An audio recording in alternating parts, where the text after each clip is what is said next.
고혈압, 전 세계적으로 누구나 걸리는 가장 대표적인 만성 질환입니다. 대부분 50대가 되기 시작하면 이 약을 복용하는 사람들이 주변에 늘어난 것을 체감할 것입니다. 고혈압 약들은 혈압을 장기적으로 관리하고 만성적인 고혈압과 관련된 여러 가지 합병증을 예방하는 데 매우 중요하게 작용합니다. 하지만 이들 중 일부는 신체의 영양에 다양한 부작용을 미칠 수 있습니다. 이런 부작용을 이해하는 측면에서 나타난 개념이 바로 드럭머거입니다. 이를 번역하면 약물 강도 정도 되겠지요? 이런 의미로 특정 약물이 신체 내에서 중요한 비타민이나 미네랄 같은 영양소를 고갈하거나 소모하는 도둑으로 활동하는 것입니다. 예를 들어 어떤 약물을 오랜 기간 복용하면 특정 비타민이 체내에 장기적으로 감소되어 건강에 악영향을 끼치는 것이지요. 고혈압제도 마찬가지로 드럭머거로 작용하기에 고혈압에 있으셔서 약을 오랫동안 복용한 분은 우리 몸에 어떤 종류의 영양소가 부족해질 수 있고 또 섭취해야 하는지 알아야 할 필요가 있습니다. 먼저 이뇨제입니다. 요새는 혈압약으로는 많이 쓰는 약제는 아닌데 체내의 수분을 소변으로 빼내기 때문에 전반적인 혈류량을 줄여 혈압을 감소시키는 단순한 기전의 약물입니다. 이뇨제를 투여하여 몸의 총 혈장이 줄어들면 자연스럽게 혈압이 내려가는 원리를 가지고 있습니다. 이뇨제는 단순 부종을 빼는 데 쓰이기도 하는 약물이고 때때론 복합제로 처방되어 혈압을 낮추는 데 쓰이기도 합니다. 하지만 이뇨제는 체내 많은 기능성 효소들을 억제하고 나트륨 농도에 영향을 주어 신장을 통한 물 배설을 촉진시키는 본래의 역할도 열심히 수행합니다. 이로써 물에 잘 녹는 수용성 비타민들은 물에 쓸려 나가버리기까지 합니다. 특히 에너지 생산에 필수적으로 작용하는 티아민과 피리독신이 쉽게 부족해지며 물에 그나마 잘 녹는 칼륨과 마그네슘 역시 쓸려 나가버립니다. 이뇨제 중 티아지드계 이뇨제는 미네랄의 손실을 크게 강요하는데 이로써 우리 몸은 전해질 불균형이 초래될 수 있습니다. 마그네슘과 칼륨이 부족하게 되면 심장의 박동수가 불규칙해질 수 있어 부정맥이 일어나기 쉽지요. 그리고 부갑상선 의존적 결로로 인해 티아지드계 이뇨제는 칼슘 배설 역시 영향을 끼치기도 합니다.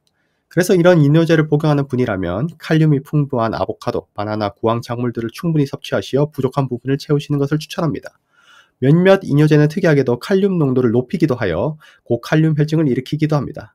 여러분이 복용하는 이뇨제가 있다면 의사선생님이나 약사님과 꼭 상담을 받아보세요.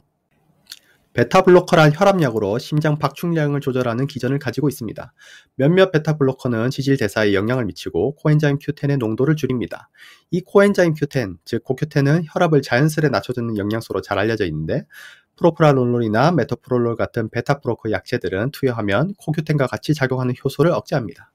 혈관과 혈압을 건강하게 만드는 코큐텐이 부족해질 수 있으니 혹시 베타블로커라는 혈압제를 투여하는 분들은 코큐텐을 추가로 섭취하는 것이 좋습니다.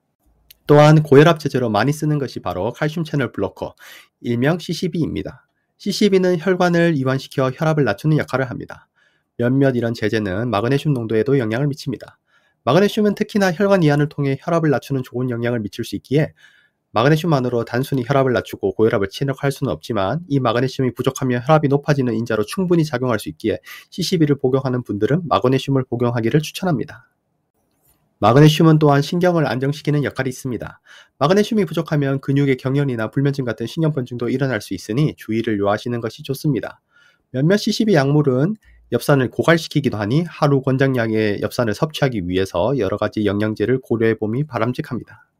Angiotensin Converting Enzyme Inhibitors, 일명 ACE 억제제라는 약물입니다. 엄청 많이 사용되는 고혈압 약이긴 한데 이뇨제만큼 체내 영양소의 레벨을 낮추기도 합니다.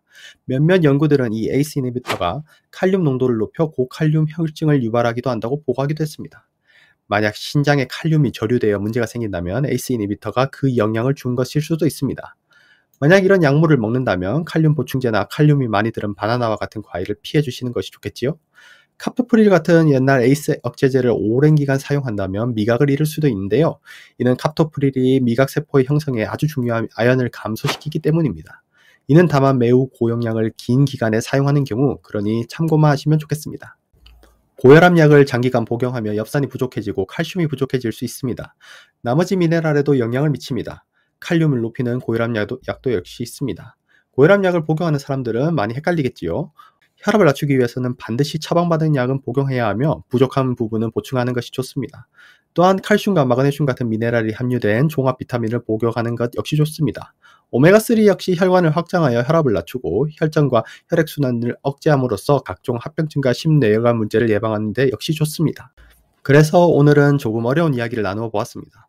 우리가 복용하는 고혈압약은 그 기전도 다양하고 이름 역시 어렵기 때문에 쉽게 파악하기 힘듭니다. 각 고혈압 약들이 체내 감소시키거나 증가시키는 영향소도 천차만별입니다. 만약 여러분이 고혈압 약을 장기적으로 드시면서 체내 이상을 느끼신다면 만성적인 영양소 결핍에 시달리는 것일 수도 있습니다. 이때 꼭 드시는 약을 끊지 마시고 처방해 주시는 의사 선생님이나 전문가인 약사님과 전문적인 상담을 받으시는 게 필요합니다.